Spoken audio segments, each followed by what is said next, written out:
That's it, man. That's what's going on. So we opened up with Newscums, California, right? And now we're moving into fucking Trump's Iran.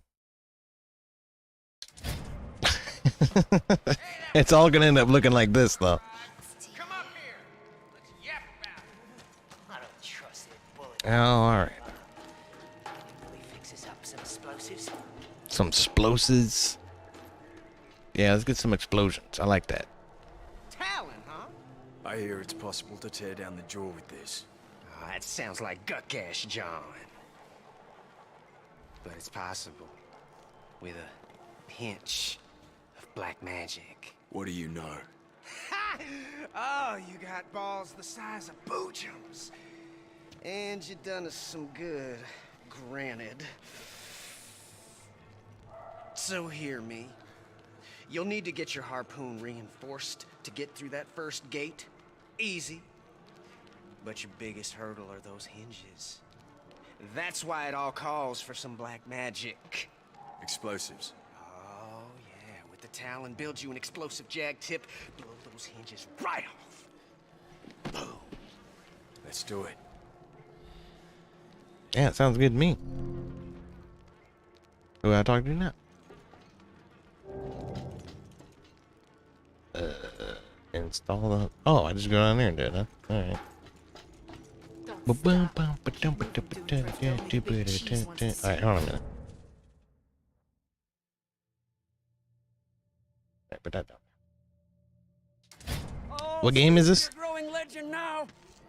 This is Trump's Iran, man. That's what it is. Oh, it's Mad Max. Thunderpoon? What? Thunderpoon? Fucking Australians are always so crass.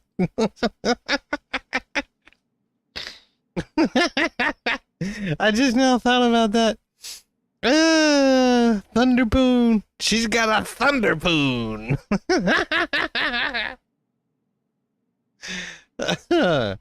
I'm talking about a harpoon, YouTube. Get your mind out of the gutter. Okay.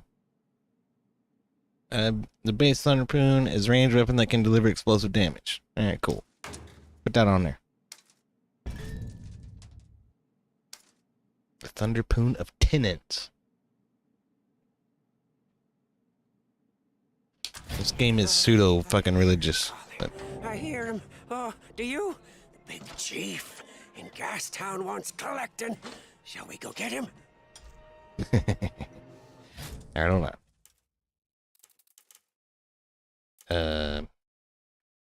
Well, I reckon. You would upgraded to Thunderpoon. Nate says, what a name, dude. That's what I'm calling my ex.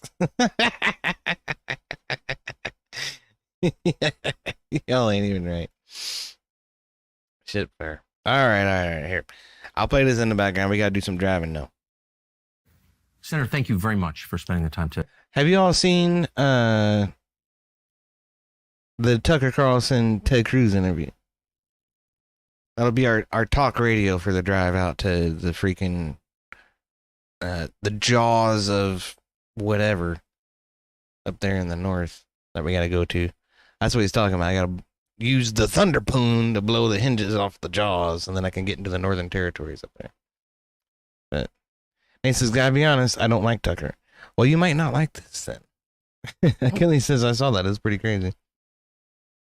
Bandit says, I heard Fort Lee and Fort Hood are getting their names back. Yeah, I think so. That was something that Trump passed in an executive order not too long ago. Wasn't any reason to fucking rename them. You know, the war's over. Get the fuck over it, Democrats. Have this conversation. It's good to be with you. So you've come out for regime change in Iran, as distinct just from taking out the nuclear sites. What does regime change look like in Iran? Somebody else in charge. How do you get there? Look, that ultimately has to be a popular uprising from the people. And it's not a complicated question. Is America better off with a country that has a leader who hates us and wants to kill us? or to have a country with a leader who likes us and wants to be friends with us. Definitely the latter is better. Of course. Yeah. And so that's not a complicated statement. Look, I believe you look across the world when you have countries that have dictators that are viciously anti-America. Venezuela, Maduro hates us. Would we be better off with Maduro out of power? Absolutely. I want our enemies out of power, and I want our friends in power. I could not agree more. Wait for him to reload it. There. Of course. We've been trying to kill Maduro for quite some time. We have troops there. I don't know that we've been trying to kill Maduro. We have. And I think we know that. And I don't know that. okay, well, as a statement of fact, we have. So We do have massive sanctions. We tried to pressure him out of office. yeah, I'm not aware of that. I'm just saying there's a lot of pressure coming from various parts of the U.S. government on that government, and it's still there. Yeah. Same, the country of our ancestors, Cuba, 1959, we've been working on that, hasn't worked. So it's I think we both agree it's hard to do. It absolutely is hard. And look, I think you're reasonable to ask, how do we produce that? And I think there's a distinction between what your objective is and the means to get it. There are all sorts of things I would say we would be better off.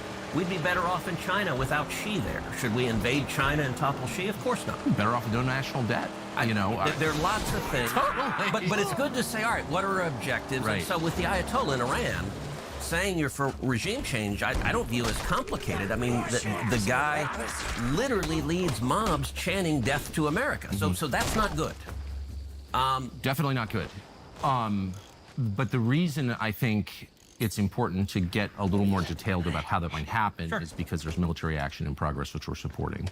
And the president has said clearly, including last night, that he is focused on eliminating the capacity of the Iranian government to produce nuclear weapons. You are saying we need to use military force to effect regime change. I have not said that. Oh, I must have. No, I have not said that once. I don't think we need to use military force to do regime change. I said I support it. I would. Okay, wait a minute. That's important. Say that again, Mr. Cruz. I don't think we need to use military force to do regime change. Okay. Just remember, he said that. I said I support it. I would like to see it happen. You asked me how should it happen? A popular uprising. What I've advocated for. All right, A popular uprising, huh? You and I, we've known each other a long time. I would say we agree on about 80% of the things on Earth. For sure. And there are a lot of things, and we can get into the nitty-gritty of foreign policy as much as you want. There are a lot of things on which you and I agree, not just a little bit, but violently. I totally agree. I was rooting for you in your last campaign. Well, thank you. Look, you have been heroic on the border. You have been one of the clearest and best voices in the whole country on securing the border and on the absolute crisis we're facing. And in Texas, I see it and live it every day. In COVID, in fact, in the middle of the COVID lockdown, I was out walking my dog when the whole world was shut down and we were living in lunatic times. And I called you and said, Tucker, your nightly monologues are the single best thing on television. Like I watch them like an injection of crack. Okay, I'm mixing my metaphor because you don't inject crack, but you get what I'm saying. No, I mean, you were standing up and speaking like, what the hell are we doing, in a way that we desperately, desperately needed. And so whether it's securing the border, whether it's the insanity of COVID lockdowns and vaccine mandates, whether it is the Second Amendment or the First Amendment, you and I agree on a ton of stuff. The 20% where we disagree, I do think is meaningful, and it's mostly in the foreign policy space. And what I would say... I did THUNERPOON the shit out of that guy. Allow me to get a little theoretical, and then I'm happy to get specific. Yeah. This thing's awesome. Time, people have perceived Exactly what I need. It's like a rocket launcher. of Republican foreign policy. There have been interventionists, and those have been people like John McCain and Lindsey Graham, George W. Bush. And there have been isolationists, and the most prominent of those have been Ron Paul and Rand Paul, and there are others. And people perceive those are the two choices. You got to be one or the other. I've always thought both were wrong. I don't agree with either one. The way I view my own foreign policy... I'm with you, by the way, for whatever it's worth. I agree with you. Okay, good. I don't know who set up that. Boom, bitch! Lots of choices, actually. I mean, people sort of naturally fall into... I think they want to classify people, and they're like, okay, you're one or the other. and you got to be all or nothing. And the interventionists, it seems, That's have never so seen a good, country man. they The didn't want to explosions invade. are so That good in doesn't this make sense to me. And the isolationists, I think, don't take the threats to America seriously, and I think that's naive and it doesn't work. And so my Start view, calling me the Poon Daddy. Hell yeah. That's about right. Point on the triangle. Sounds about right to me. And what I describe that Where am I as going, is man? that I am a non-interventionist. Driving to hawk, Dead Baron's Pass. which sounds a little weird, but Have what you do I lost mean your by mind? I mean the central touch point for All U.S. right. foreign policy and for any question of military intervention should be the vital national security interest of the United States. How does this make America safer? How does this protect Americans? If it does, we should be strong. And actually, another way of conceiving what I'm saying, I'm speaking theoretically, but Reagan referred to it as peace through strength. And actually, I think Donald Trump's foreign policy is very much what I'm describing, a non-interventionist hawk, where Yes, Tim Hill. That is absolutely this correct. is He just called himself historically an interventionalist, as he's calling. A non-interventionalist, as he's calling for intervention. Because he stood up, supposedly he stood against intervention in Iraq. That's like, I don't even remember, 20 fucking years ago, how he specifically voted on that specific issue. He might be telling a fib for all I fucking know. But it would make more sense, wouldn't it? But at some point, I remember Ted Cruz kind of flipped. It's like he got bought and turned into a fucking neocon. Like, he was pretty base early on, as I recall. And I'm like, hell yeah, somebody from Texas who, speaks the truth and shit, that's great. They did some hearings, but, a lot of it was just grandstanding and saying what I wanted to hear as a voter and a taxpayer, and nothing ever came of it for, fucking internet shit and a couple of other things. But then at some point, he just became a bot fucking neocon. the best way Which is where we are to now. avoid war is being strong. That weakness and isolationism, I think, encourages war. Yeah, Bannon says he wasn't there to vote on Iraq. Well, he may have voted to get us out of Iraq at some point or something. Maybe that's what he means. Look at that shit! With anything you've said. So really, because you said I think that thing was rigged to blow. Single criteria Yeah, it hurt me. for making decisions about America's foreign policy is America's national interest. Yes. That's Well, it. fix the Yeah. car. Which is also America first. That's another way of putting that I as think well. it's the definition of it. Yeah. It's hardly breaking news that the U.S. dollar has been Blah, greatly blah, blah, blah, blah, blah. devalued by Washington money printing. You print money to click the link below or visit itrustcapital.com to start today. The question is, are we watching that now? So I think we are. And from what you've said publicly, I think on Iran in particular, you and I... Yeah, Bannon says he didn't And, enter Congress until Obama. all right, let me contrast it when Obama Interesting. was president. When Obama was That must be what he's talking remember, about. He talked about wanting to have military action against Syria. And at the time, I tried to keep an How open am I mind. supposed to get in there? I said, okay, let me listen to the commander-in-chief, describe to me how this is in America's interest, and what your plan is. And Well, I Bashar got an Assad answer for that. was a Oh, bad shit. I just went through killing it. his own citizens, and he had chemical weapons that were very dangerous. I could conceive of a commander-in-chief laying out a plan for, okay, we're going to go All right. in and say, This instead. grab the chemical weapons and leave. Like, I could see that if there was a real threat to America and there was a plan to prevent that, I could see supporting that. So I wanted to hear what he had to say. And I listened both in classified briefings and public questioning. And number one, their public defense of it was incoherent. What in the hell? So John Kerry said, we're going to engage in an unbelievably small strike. I think that's a quote. I'm like, okay, and to do what? At the time, there were 9 major rebel Islamic groups in Syria. I'm like, okay, I agree, Bashar Assad's a bad guy. You topple him. And one of the 9 other groups takes over. 7 of them were affiliated with radical Islamic terrorism. You had Al-Qaeda and What in the Al-Nusra. hell? I'm like, wait, how is it better to have lunatics who hate There us we in go. charge? Assad's a bad Okay. guy, but I don't want worse guys in charge. Obama administration couldn't give an answer to it. And ultimately, when you press them, John Kerry in particular, I pressed him, he would say, well, we need to defend international norms.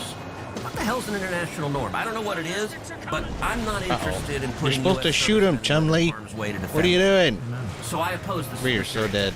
And opposed it vocally. And it was interesting. Just kill me. That's a friend of mine. But we agreed with that position for different reasons. What I was asking is I think the question we should ask, how does this make America safer? The Obama administration couldn't give me an answer, so I opposed it.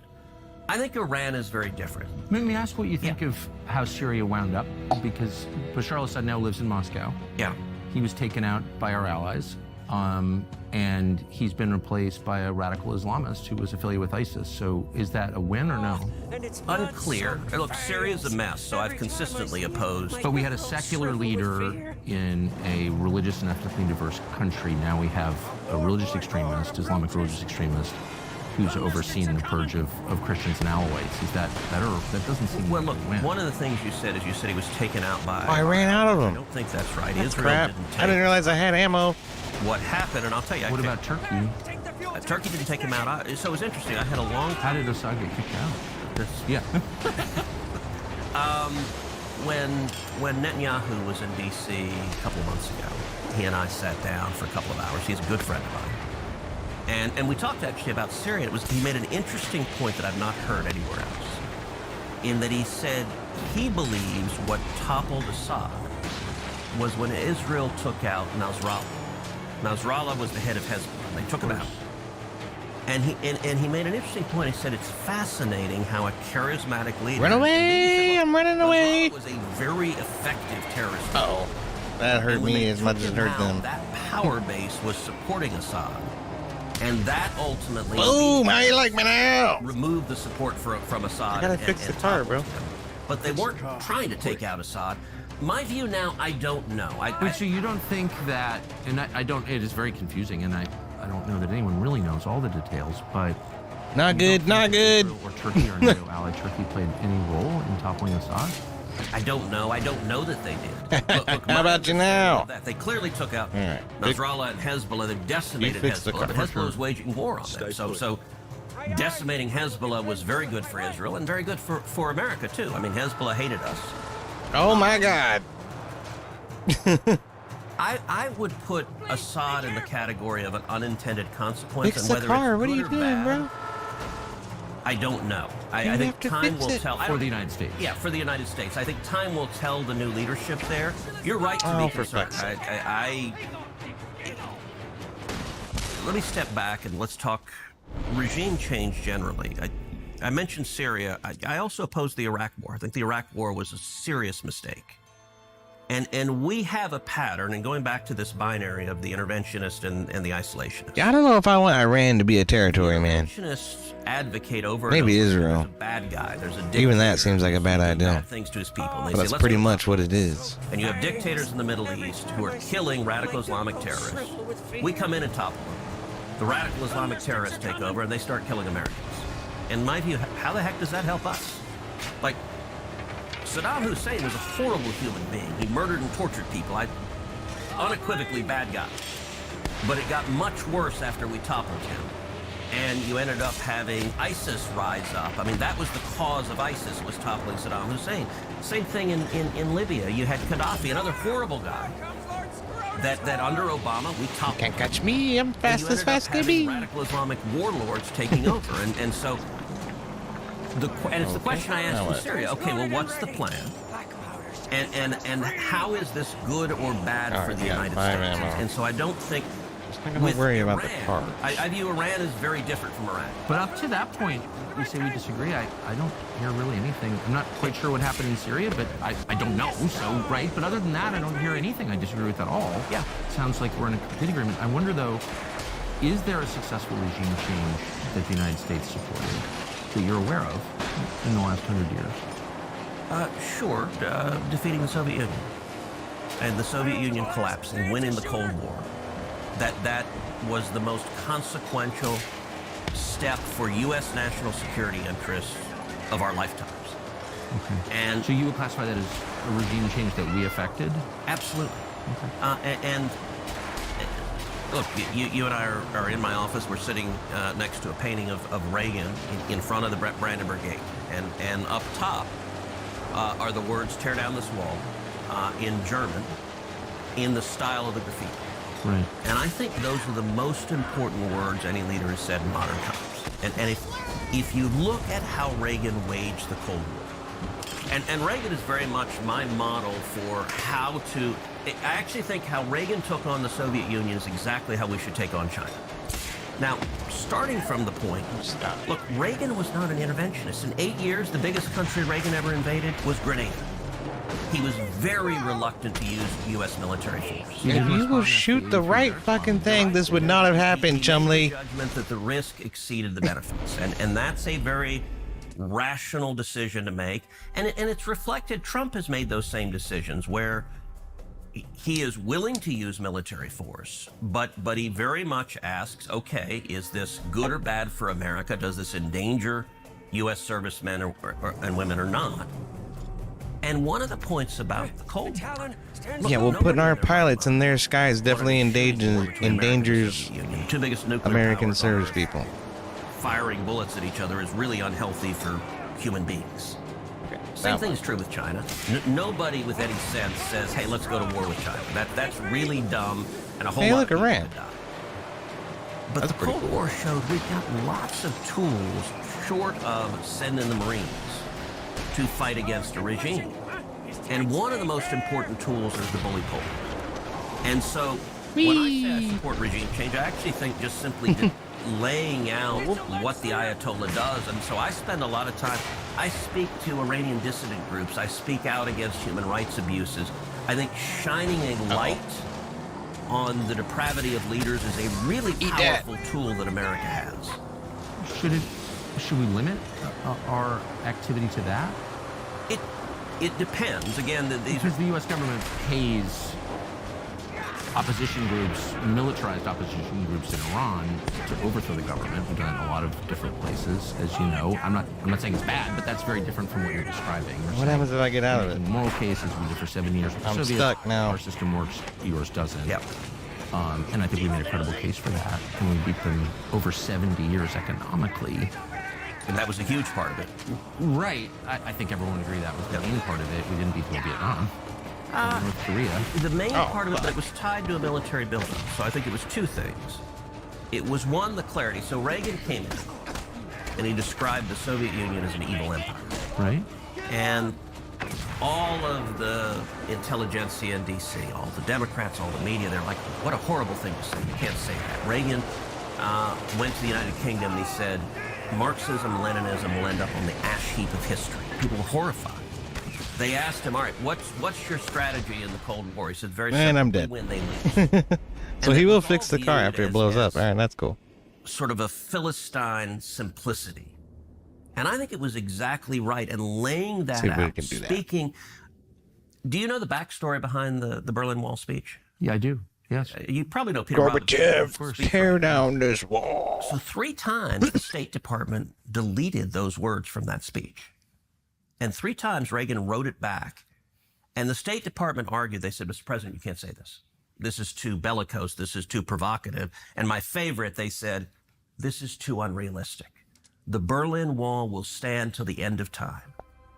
And Reagan said, look, this is the whole point of the speech. And less than 3 years after Reagan gave that speech, the Berlin Wall was torn to the ground.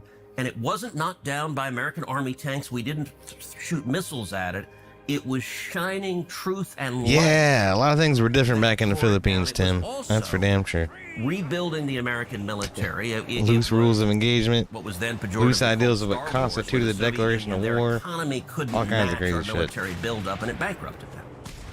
That's an example of Get rid of peace one of first. those guys. I wonder, I mean, is there anybody who was alive in 1989 who wouldn't trade that America for the one we live in now? There's not one person, I don't think. Oh, sure. But, I mean, just the basic metrics, debt, suicide rate, life expectancy, it was... I wonder why, after that victory, America didn't thrive in the way that we thought that it would, that I thought that it would.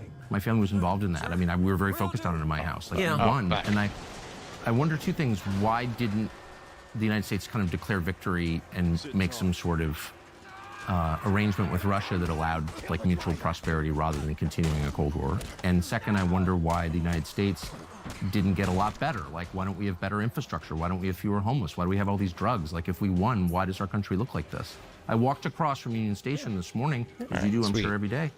And all these people lying in the street and sleeping outside. It's like, what is that? We're sorry to say it, but this is not a very safe country. Walk through Oakland or Philadelphia. Yeah, good luck.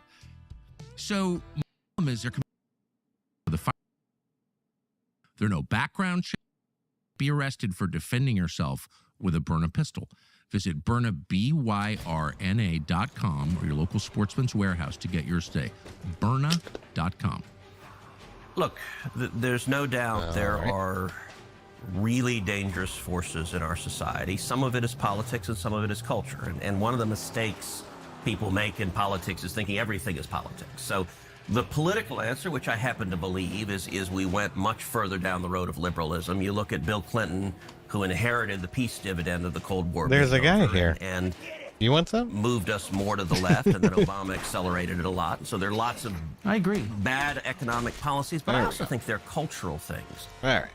You know, the loss of I faith, agree. Oh, there's another one. family. I know what you're going to say. I agree 100%. I bet there's not one word that I would disagree with. All I'm saying is, like, I think it's important to step back and ask. But I actually think Russia has very little to do with it. So, well, that's kind of the point that I'm trying to make, which is, like, we're all sort of focused on beating our adversaries abroad, but what is victory worth if our own country becomes what it is now?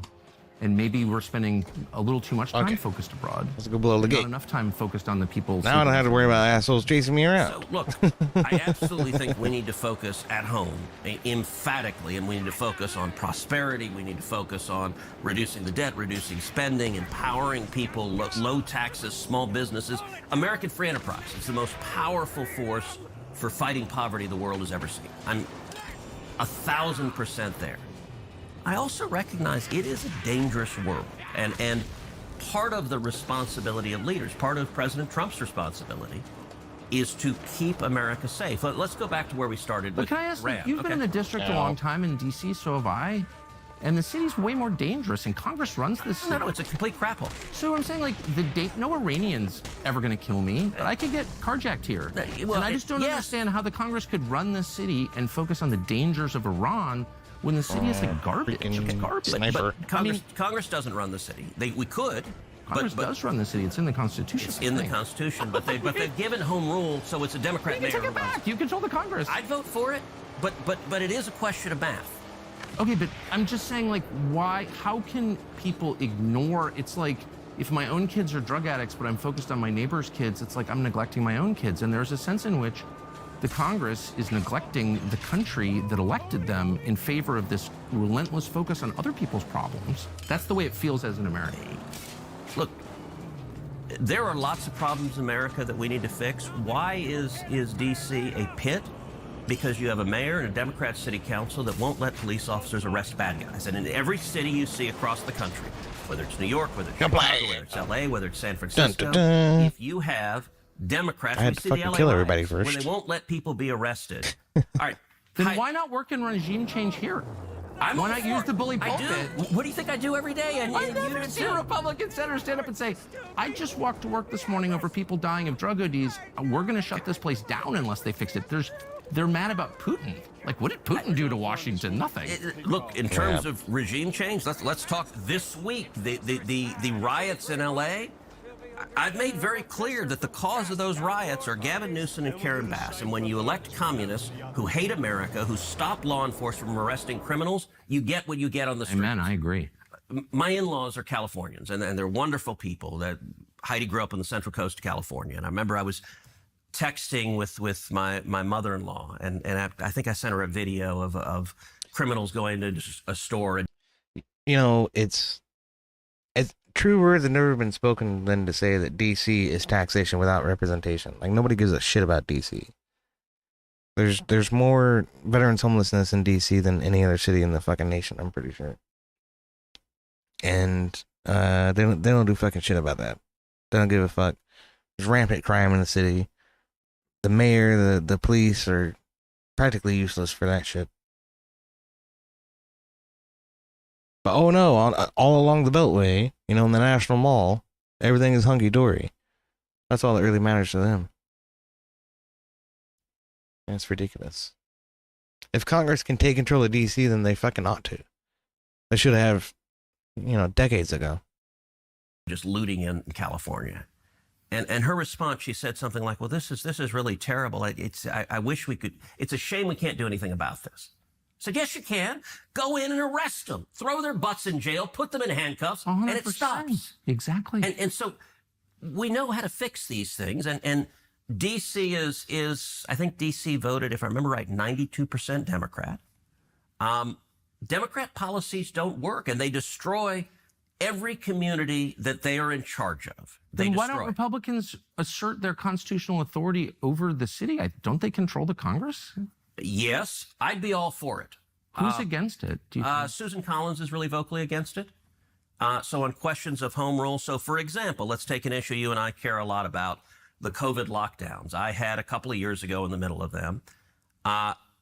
D.C. was proposing, the D.C. school district was proposing throwing out of school any child that was not vaccinated. And at the time, if I remember correctly, it was something like 40% of the African-American students in D.C. were not vaccinated. So they were talking about literally throwing out 40% of the kids at public school. And so I had a vote on the Senate floor to say, look, they can't throw kids out of school for this. And we ended up having a big argument, and part of the argument was home rule. Where 100%. Susan was the most Tim vocal Hill says like, it's our nation's capital. It should be controlled by the federal government, which runs the nation. Right. And Sergeant of Arms of the Senate and the Sergeant of Arms of the House both have, empirical control over the Capitol Police. So why aren't they taking charge and trying to make the place a better place to fucking live for everybody involved? That seems to be part of the charter. But, with feckless leadership like this, this is the society we're going to fucking end up with.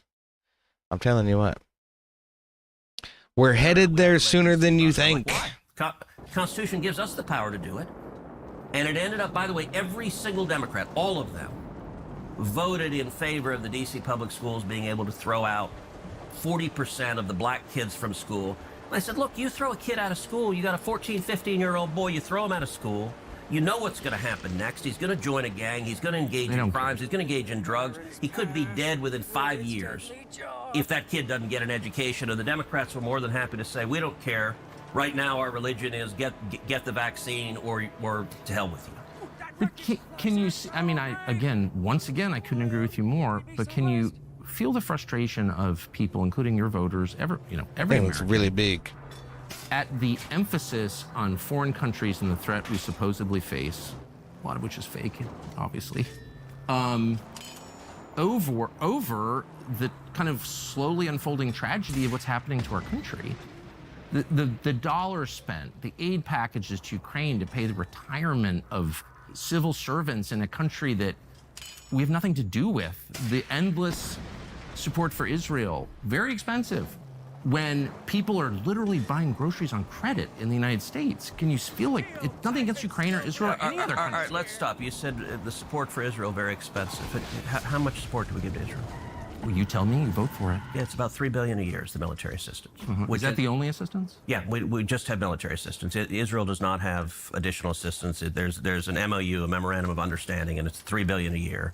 So what is it costing to support the bombing campaign to protect Israel right now from Iran? So I don't know right now, but I'll tell you this. Let's go back to the touchstone on foreign policy, American interest.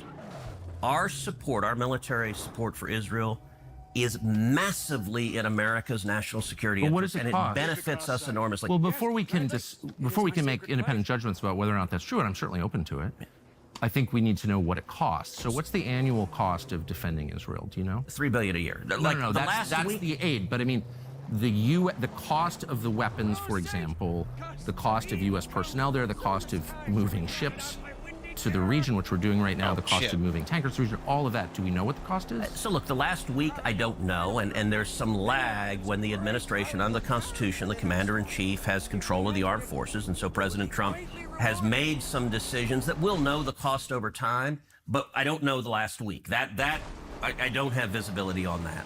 The annual cost is $3 billion. It's a 10-year memorandum of understanding, and that's the principal driver of the cost. But let me make a point. We get massive benefits from Israel. Israel shares. The Mossad is one of the best intelligence sources on the planet. The enemies of Israel, the people who hate Israel, they all hate us.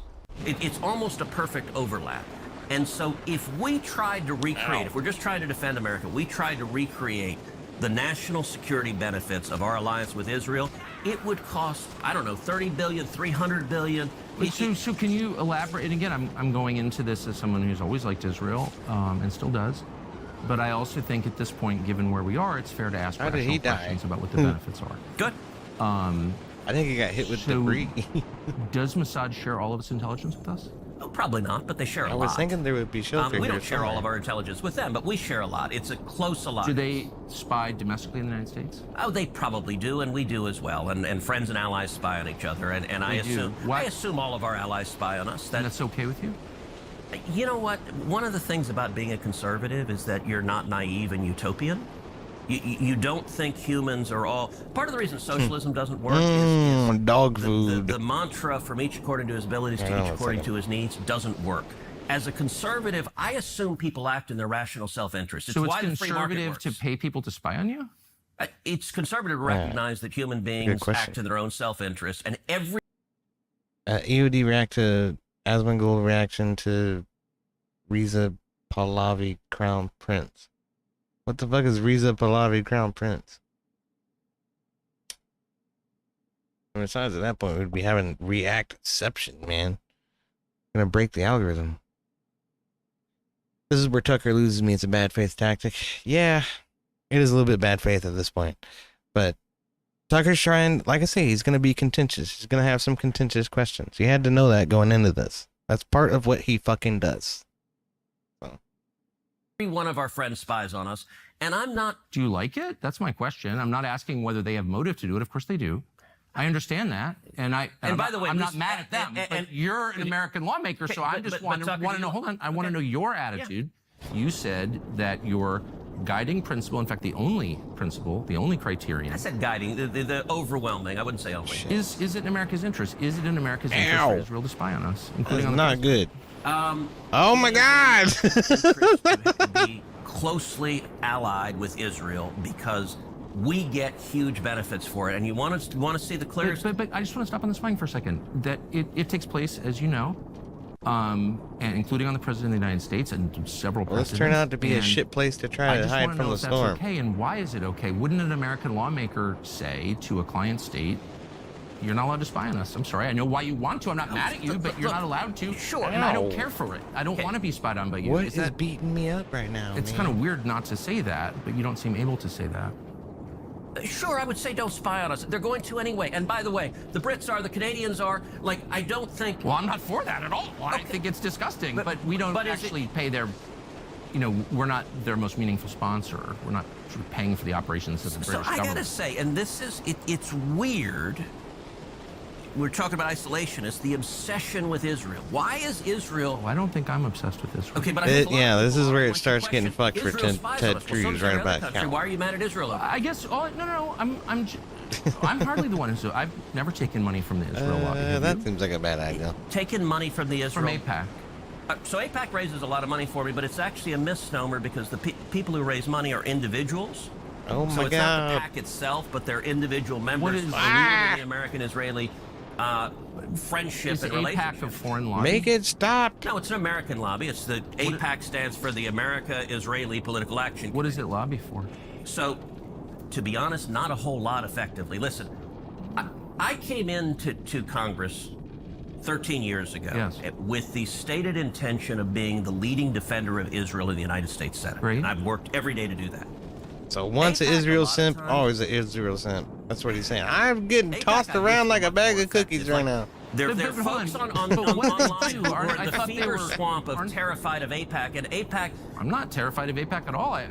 You're the one who seems a little uncomfortable when I'm asking. No, not uncomfortable at all. I'm just asking what AIPAC does. My understanding, having known a lot of people who work at AIPAC, is that it lobbies on behalf of the Israeli government. Wrong. Oh, okay. America has thousands of colleges and universities, and a lot of them, unfortunately, are basically just scams. It's one of those things nobody really wants to talk about, but everybody on some level knows that it's true. What's an impressive college in 2025? There aren't many at all. Hillsdale is one of them. It is the... Okay, Hillsdale College. People endorse this. It's the truth. That's tuckerforhillsdale.com to enroll for free. When was the last time AIPAC took a position that deviated from Prime Minister Netanyahu? All the time. Name one. Okay. Let me go back and give a little history. Oh, he might take power in Iran eventually. No. I want to get to the core question. AIPAC is lobbying for. Is he like that one guru dude who says democracy is it is government for a by the retarded for the retarded? Relationship. Okay. So it's not has nothing to do with the foreign government. That guy's hilarious. It wants America and Israel to be closely allied. Okay, How but do I get the it's hell lobbying on out behalf of the of the storm? interests of I another. don't know. So that's not true at all. I And it's not really true. do No, want to. and- How much contact do you think AIPAC leaders have with the government of Israel? Oh, No fuck you, idea. man. I Any, imagine you think? some. I Shoot think that the asshole. government of Israel is often frustrated with AIPAC Do you think because there's AIPAC's any- not nearly strong enough. Do you think there's any coordination between the government of Israel and AIPAC? Somehow I think Do this they works. talk? Sure. If you're lobbying for more U.S.-Mexico trade, would you talk to people in the U.S. and Mexico and the government? Sure. Like if So I'm not mad about that. There are a million countries that lobby Washington. I like a lot of those countries, including okay, Israel. but AIPAC are Americans. But They're hold not on, Israelis. hold on. There are tons of Americans who lobby on behalf of foreign governments. I know them. I'm related to some of them. I know how it works. I'm from here. So my question is not, is it outrageous that foreign governments lobby the United States? They all do, okay, including Israel. My only question is, why don't we admit that is what's happening? You're denying it, but it's true. Yeah, and but why because aren't what they? you're saying is false. Why aren't they registered as a you're foreign lobby? Because they're not. They're Okay, not a foreign lobby. No, they're not. And this Okay. is that there's a fever swamp. Look, It's not a fever swamp. These are very reasonable questions, and you've accused me of being obsessed with Israel, which I'm not, I actually haven't. I've said and of being isolationist feverish are. about it, which I'm not at all. I find it's a very tender spot when you ask it, and I don't know why. So, Tucker, all right, let's go back. Damn it. I was first elected to the Senate in 2012. I came in Obama's second Could term. it be And I actually saw AIPAC that you're lying, badly Senator ruined in a way Cruz? they never came back from. And the second term is when Obama did the Iran nuclear deal. And Damn it. the How Iran the fuck am nuclear I deal, supposed to I get think, up there? was You've catastrophic. been stuck in a stupid hole. And AIPAC went all in lobbying against it. Yeah. Okay, here we go. And they failed. And I was the leading opponent of the Iran nuclear Oh, I know. They definitely failed, yes. They failed, and what happened, the All that for Obama one White damn House shotgun told every shell. Democrat. When I got here, there used to be real bipartisan support for Israel. That has largely disappeared. And it's the Obama nuclear deal that caused it, because the Obama White House told every Democrat, pick. You either stand with Israel, or you're a Democrat and you stand with the Obama White House. And almost every single Democrat member of Congress said, I'm a Democrat first, to hell with Israel. And then I watched as AIPAC, every one of those Democrats got reelected, and AIPAC did nothing about it. And it dramatically reduced AIPAC's influence. I It would agree. Be, it I would be watched as it if- happen. And by the way, I told AIPAC, I said, look, the analogy, if the NRA was supporting a bunch of politicians that cared about the Second Amendment, and you had politicians that vote to confiscate people's guns, and the NRA turned around and raised money for the people who voted to confiscate guns, you know what? No one would ever care what they said again. So you're making the case that AIPAC is not as powerful as people say it is, and I completely agree with you. I've watched that, and I'm not making the case that AIPAC is all powerful and they're running everything and putting fluoride in the water. I'm not making that case at all, because that's not true. I'm only trying to get to the question of what AIPAC is, and I don't think you're being straightforward about it. I mean, AIPAC is lobbying on behalf of the interests of a foreign country, and they're not registered. And you're saying, no, that's not true. You're saying that they don't coordinate with the Israeli Of government. course, I coordinate. Do they talk with them? I don't know what they do. I can But tell why don't you care? Isn't it meaningful if a foreign government... Hey, I is- talk with Israel all the time. I Of talk course with, you do. with Of course you foreign do. countries all the time. But the law is, and a lot of people have been prosecuted under this law, that if you are lobbying on behalf of foreign government, you must register. That's it. It's really simple. And I don't know why, if I'm working from Malaysia or Qatar or Belgium, and I'm working on behalf of its government's interests through a group of Americans who are representing the friendship between those two nations, I have to register under the Foreign Agent Registration Act. And if I don't, I can go to jail. And people have gone to jail, including people I know. So I don't understand why we don't just be... You know what's ironic about this is that Ted Cruz is one of the guys who was probably trying to get Congress to charge, or trying to get the DOJ to charge what's his face, Hunter Biden, with a FARA violation. We're working with Burisma on behalf of Joe Biden.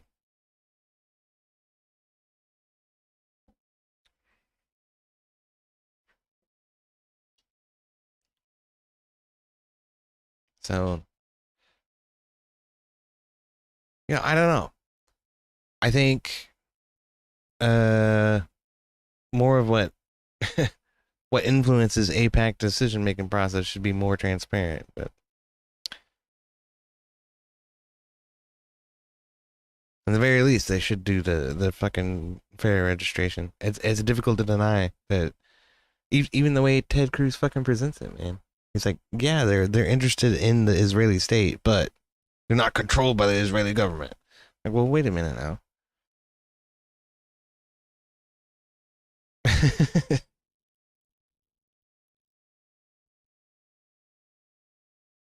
Be honest and say they're lobbying on behalf of a foreign government. They're coordinating with the government. You know that that's true. That is not only not true, that is false. They're not coordinating. What else would it be? What else would it be, Ted? For elected officials, like what they do, like what the actual mechanics is? Have we no remembrance of where the steering wheel is located? I keep getting in on the wrong side of the damn car.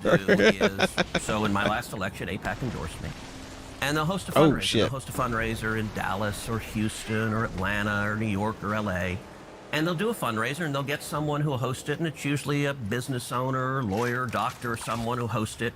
And you'll get typically at an AIPAC fundraiser 30, 40, 50, maybe 100 people who live in that city. Right.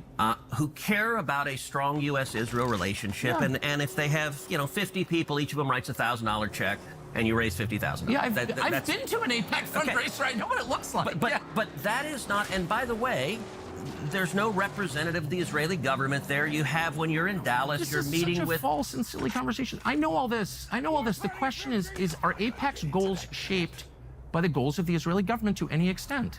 Okay, that's a really different simple from question. lobbying on behalf of. It's a simple question. Are AIPAC's goals shaped by the goals of the Israeli government? Oh, no.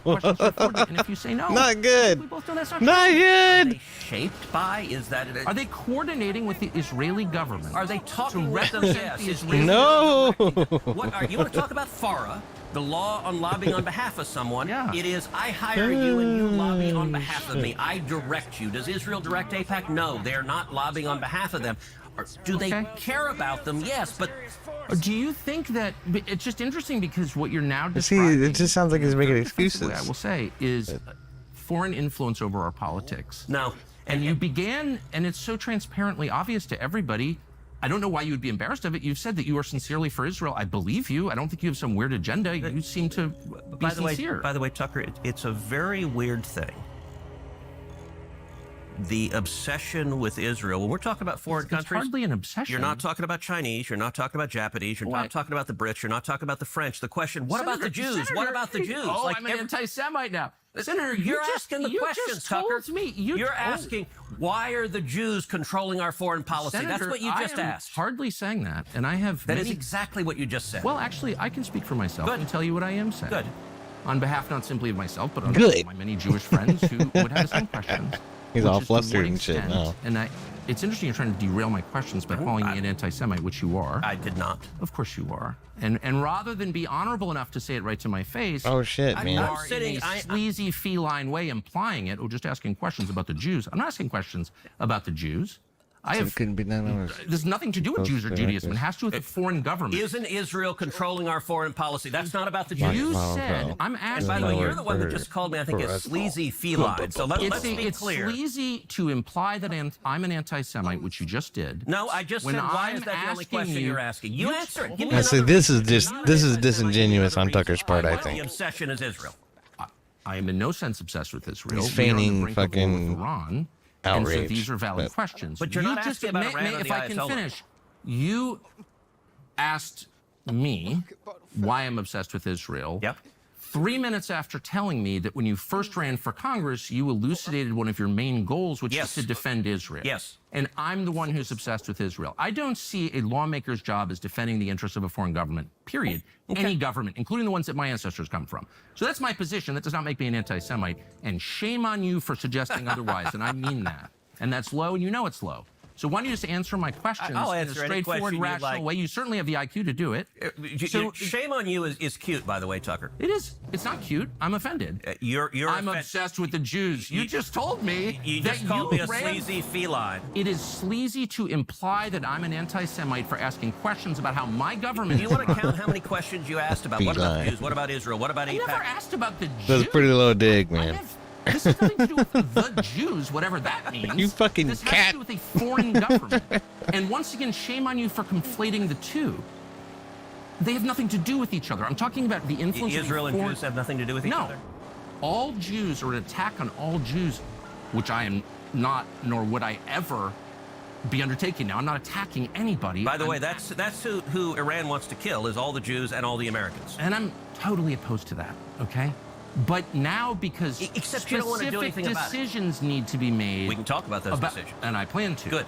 But I just want to get a Has sense. Tucker ever brought up the whether you conclave think of Muslims that literally run America Dearborn, first Michigan? person who's only I don't know, man. criterion for That is judgment a- of that foreign is some policy, fucked up America's shit, national though. interest, to what extent you're It's not influenced just by foreign Dearborn either. government, There's a couple of which gives you city, a lot of money well, through its lobby. towns You're in claiming Michigan this that has are nothing to do with the foreign government. They're not coordinating. Yes, they're spying on us, but it doesn't bother overrun, them. for lack of a better word. And I'm sort of wondering, like, what is this? This Not is the that. weirdest What does that conversation do? I've ever had. I'll tell you what. Shoot the and I'll guy. answer any question you like, but let's try to. Are you going to call me an anti-Semite again, or no? Let's try to ratchet down the temperature a little. You're the one who went to motive. I'm asking honest questions. I'm Just asking questions. Yes, that's it. That is what I'm doing. Let's try to ratchet down the temperature a little bit.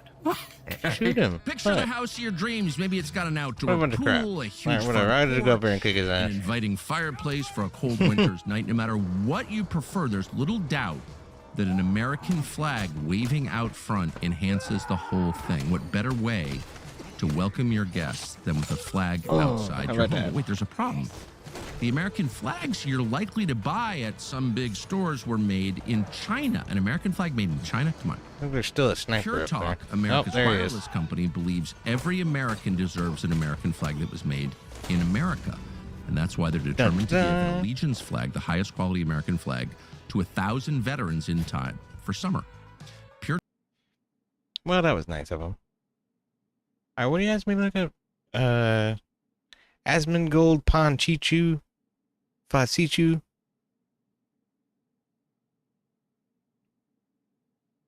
And do morons and Scientologists as heavy fisted?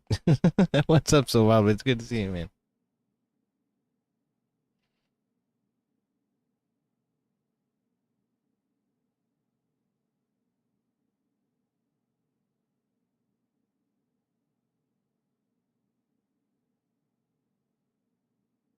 The Iranian crown prince is mad.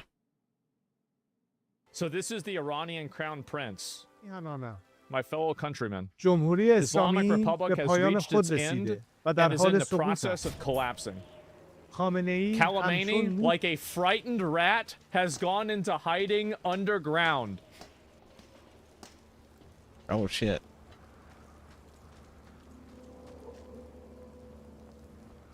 Oh my god. Is that a real translation? I bet it is. I bet actually, you know what? I bet I could Wow, easily over it. assume that they speak Farsi over there, I believe. In their language, this is absolute Farsi. Yeah, right. This Oh, it's shit. probably even worse than this. Khamenei, like a frightened rat, has gone into hiding underground هراسان زیر زمین پنهان شده و and has کنترل lost اوضاع را control of the از دست داده situation. است. آنچه آغاز What has شده begun is برگشت ناپذیر است. irreversible. The آینده future is روشن bright, است و ما با and هم together we از will این pass پیچ through تند this sharp تاریخ turn in history. عبور خواهیم کرد. Where's the This car? is the Iranian crown prince, by the way. I guess he's been obviously displaced by the current, leadership. In these difficult در این days, روزهای دشوار دل My من heart با is with all همه the defenseless شهروندان citizens. بی‌دفاعی است که آسیب دیدند Yeah, that's not gonna work. و قربانی It جنگ wasn't طلبی and a و fallen victim to توهمات Khamenei's خامنه‌ای warmongering شدند. and delusions. من سالها For کوشیدم years, I've tried to prevent our میهنمان homeland from being گرفتار consumed by the آتش fire of جنگ war. نشود. Uh-oh. پایان جمهوری The end of the Islamic اسلامی Republic is the end پایان of its جنگ 46-year 46 ساله war آن against the با Iranian ملت nation. ایران است. Damn. دستگاه The regime's سرکوب رژیم apparatus در of حال repression is falling فروپاشی است. apart. Wow. تنها یک خیزش All it takes همگانی now is a لازم nationwide است uprising تا این to put کابوس an end to this برای nightmare once and for all. همیشه This is how it has to change. Like, I don't think we can bomb them into democracy. I think they have to do it themselves. We can't bomb them. Well, that's out of not religion. democracy, We can't dude. bomb them That's into that's democracy. monarchy. They have to do this themselves. پایان یابد. Did we get it? I think they can. زمان Now ایستادن is the است. time to rise. زمان Time to reclaim بازپسگیری Iran. ایران. Oh shit. همه با هم Let's all come forward. از بندر عباس Dar تا Abbas, بندر Bandar انزلی، Azali. I guess that's two از places. شیراز تا اصفهان، Yeah. از تبریز تا زاهدان، از مشهد تا اهواز، I'm assuming that these are different places in Iran that are far apart. Yeah, like از I'm just شهر guessing. کرد from تا Versailles to Mayfield. صحنه بیاییم. پایان این رژیم را And رقم bring about the بزنیم. end of the regime. Yeah, for sure. All right, let's go. Do not fear the day after the fall of the Islamic Republic.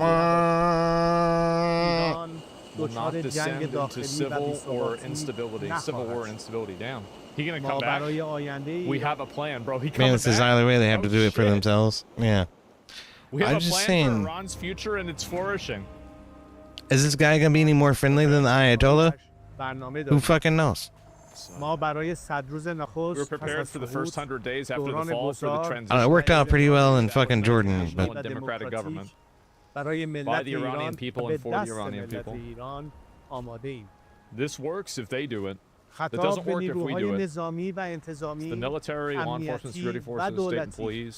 که این روزها بسیاری از messages آنها recent days. به من پیام میفرستند برای Do حفظ not stand رژیمی against the که Iranian people سقوط for the آن sake of a آغاز regime شده whose و fall has حتمی begun است. and it's inevitable. روبروی ملت Damn. ایران نایستید.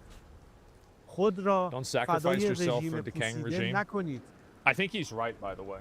I haven't done one of them death Like, runs they're yet. obviously cooked. Those look like fun. It's over. It's like a race. Like, it's they might not know it yet, but it's very clearly over. با ایستادن در کنار ملت Bandit says he's assuming control. Is the war over? No, he's calling for the Prince of the Persia. fall of the Iranian regime. He's using this as his moment to Wait, speak out. Real quick. But Think about that. that doesn't necessarily fucking mean anything. Man. By standing with the people, you can save your lives. جان خود را حفظ کنید. در گذار از Play a جمهوری historic role in the اسلامی transition from نقشی the Islamic تاریخی Republic. ایفا Fuck yeah. و در ساختن part in آینده building the future of ایران Iran. سهیم باشید. ایران آزاد free و and flourishing آباد Iran lies پیش ahead of روی us. ماست. Yeah, true. باشد که به زودی در کنار شما May we all be باشم. together soon. What a nice guy. آینده ایران زنده باد ملت ایران. Damn. Well, there it is. So he went and he posted that shit out, and bro, god damn, he just comes out and says it, huh? He just letting them know. So frustrating that we're supporting the killing of leadership in the country. It's basically saying you don't deserve to have negative opinions about America.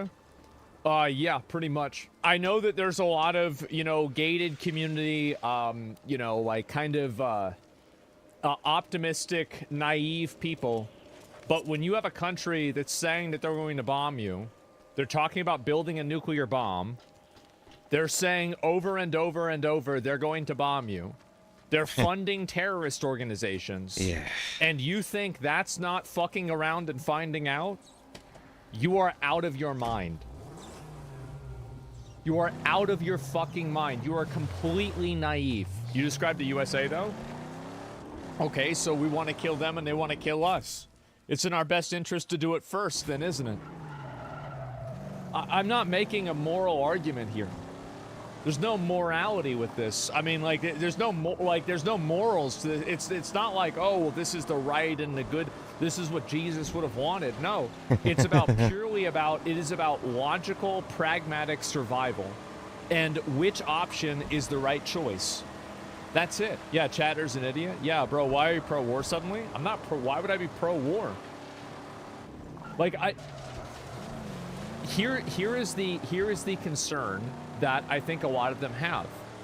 Like, I don't even think that we need to be involved. I think Israel is going to do this entire thing themselves. They can That's why I if don't we'll want us to be sit back and involved. fucking let It's them. because Israel, I think, can do it on their own. And I feel like if Iran is this existential threat to everybody, then it shouldn't be on our shoulders only to deal with them. Like, I mean, I feel like that's very fair. Fox team coverage for you. Jennifer Griffin standing by on the U.S. military posture this hour. We begin with Chief Foreign Affairs Correspondent Trey Yingst. He is live in Tel Aviv for us tonight. Trey, what's the latest you're hearing? Jillian, good afternoon. Tonight, the IDF says they've destroyed around 40% of Iran's ballistic missile launchers. I'm surprised it's not more, honestly. Despite this, they are continuing to launch waves of these missiles toward Israeli population centers, though the frequency is increasing, but the capacity of the Iranian regime has been reduced, according to military officials. We spoke with the former defense minister of Israel, Yoav Gallant, who is calling on President Trump to get more directly involved in the war. They were supporting Hezbollah when they hit the American Marines 40 years ago. So these guys are not your friends. You need to act against them and to make sure that the Middle East is clean from these terrorists. You're calling on the Trump administration to get involved in the war. I am sure that President Trump, who has shown time and again that he is a great leader and he is courageous and bold to take decisions, he will identify the situation. I believe that America didn't bring bombers B-2 and B-52 to Diego Garcia only for presentation. He didn't build the bombers for nothing, right? He said bring them, and I don't think we have brought them. I saw a B-21 flying over Israel, I think. Not a B-2. It's an important distinction. A lot more capability in a B-21. Okay. Are there. They are willing and they are able to do what is needed. As the region waits to see if the United States will get more directly involved, military officials here say there are dozens of Israeli fighter jets over the skies of Iran each and every moment. I spoke earlier today with an Israeli pilot who was involved in many of the operations over the past 72 hours. He said during the first 24 hours when they arrived in the skies of Iran, they could see Iranian pilots taking off toward the center and eastern parts of the country. Guys, back to you. Man. All right, Trey Yingst on the ground. So they already shot down. They already fucked up most of their missile systems already. And Putin announced Russia offers to take Iran's enriched uranium out of the country. They're like, okay, we'll take your bombs. Yeah, I could imagine seeing that happening.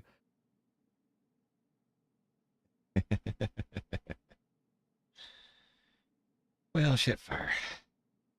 All right, y'all. I'm about to a point where I'm gonna level up, so I'll do that off screen, and then for now, what I would do if I had 1,000 subscribers, which don't, so everybody like and subscribe, is I would raid into Rob Nort, but I can't do that. So we gotta have more subscribers. Y'all tell your wife and tell your friends and your kids. They ain't based if they don't subscribe to EOD. Anyway, I'll catch y'all next time. Let's go hang out with Rob Nor, and I will see you all over there.